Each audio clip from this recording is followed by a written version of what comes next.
Saudações, sejam muito bem-vindos a essa apresentação. Bom, meu nome é André, eu sou estudante de Física da UFBA e atualmente faço iniciação científica com o professor Julian Chopin. Bom, a tensão superficial é uma propriedade que pode permitir, por exemplo, que insetos consigam caminhar sobre a água, olha só que interessante, de maneira que a superfície da água ela funciona como se fosse um colchão. Ela pode se deformar e por causa dessa deformação, uma força é imprimida sobre o inseto e uma força capaz de sustentar o seu peso.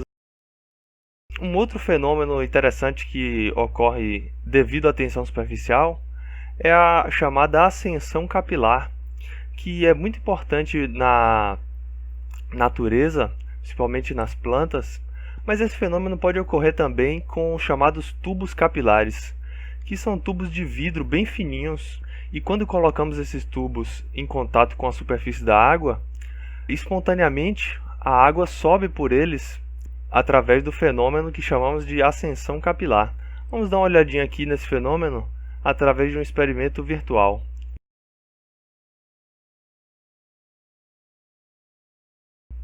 Bom, para entender melhor esse fenômeno, podemos experimentar diferentes tubos capilares de diferentes tamanhos e podemos verificar que quanto menor o tubo capilar, quanto mais fino ele for, maior é a altura que o fluido consegue ascender, no sentido de se elevar ali e permanecer preso no tubo capilar.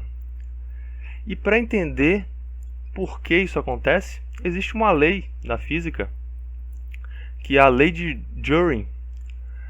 Ela é uma lei que estabelece como a altura num tubo capilar deverá se comportar devido a diversos parâmetros, como vocês podem ver aí listados nesse slide. Ok. Apesar de haverem diversos parâmetros envolvidos, analisando tubos diferentes, muitas grandezas se mantêm constantes, como por exemplo a densidade da água, a gravidade e o ângulo de contato, de maneira que a altura ela fica inversamente proporcional ao raio. Ou seja, se pegarmos um tubo capilar com um raio 2 vezes menor, a altura deverá ser 2 vezes maior.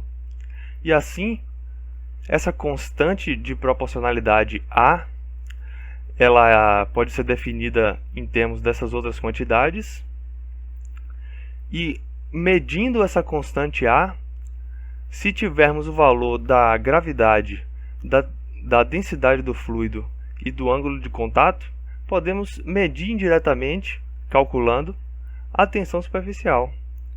É essa a ideia que iremos utilizar.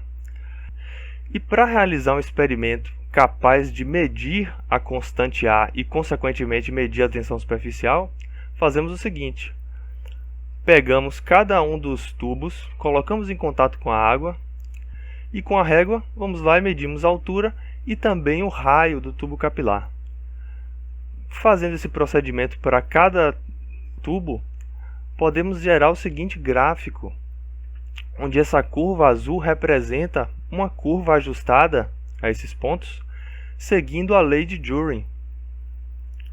E com isso, é possível medir a constante A e com aquela equação anterior, consequentemente, medir a tensão superficial da água. Ao fazer isso, nós obtivemos esse valor e na literatura se encontra um valor muito próximo de 0,073 newtons por metro, de modo que eles têm uma discrepância entre si de apenas 4%. Olha só que interessante. Então, existem diversas formas de medir a tensão superficial da água e essa é uma delas.